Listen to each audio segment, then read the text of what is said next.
Ce qui est agréable, c'est de voir que le véhicule est réparé, donc c'est de le voir arriver dans un état, après un accident, je vais dire, donc le véhicule qui est accidenté au moment où il arrive, de pouvoir voir qu'à la fin, il est remis à l'état d'origine, complètement bien réparé, et afin que la personne qui vient rechercher son véhicule ne voie plus la différence entre l'avant et l'après. Il y a la partie tôlerie, partie préparation et partie peinture. En tôlerie, c'est pouvoir maîtriser correctement les gestes, afin de pouvoir remplacer un élément qui a été partiellement soudé.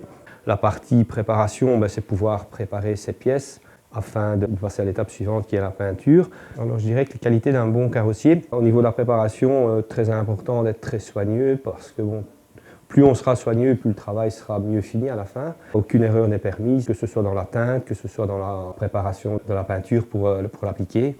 Tous les cours sont donnés du début jusqu'à la fin, donc il est possible pour une personne qui n'a jamais travaillé, je dirais, sur un véhicule, de commencer et de pouvoir, en sortant d'ici, aller travailler dans un garage. C'est une fierté pour nous de se dire, voilà, on a quand même contribué au fait que certaines personnes puissent par la suite avoir un métier et être épanouies dans leur métier. On a des professeurs qui ont quand même un vécu de professionnel et qui nous aident beaucoup au niveau de la pratique. Donc on a vraiment la possibilité d'apprendre vraiment des bonnes techniques comme dans les milieux professionnels. Le professeur nous explique vraiment les réparations qu'il y a à faire. On a vraiment la chance d'avoir des profs qui sont de qualité. Ils nous montrent tous les défauts et grâce à ça, ça me permet de me perfectionner. Si on a une voiture d'un client, le client passe prioritaire, donc on a quand même de matériel assez conséquent pour repeindre une voiture, pour réparer. Il faut savoir qu'on a une cabine depuis 2 ans, elle est nouvelle. Ce qui est bien dans les voitures des clients, c'est que les carrosseries ne se suivent pas de génération en génération, de modèle à modèle. C'est vraiment des cas concrets, quoi. C'est comme une carrosserie. On a un véhicule qui a été accidenté, on demande de faire un devis, de voir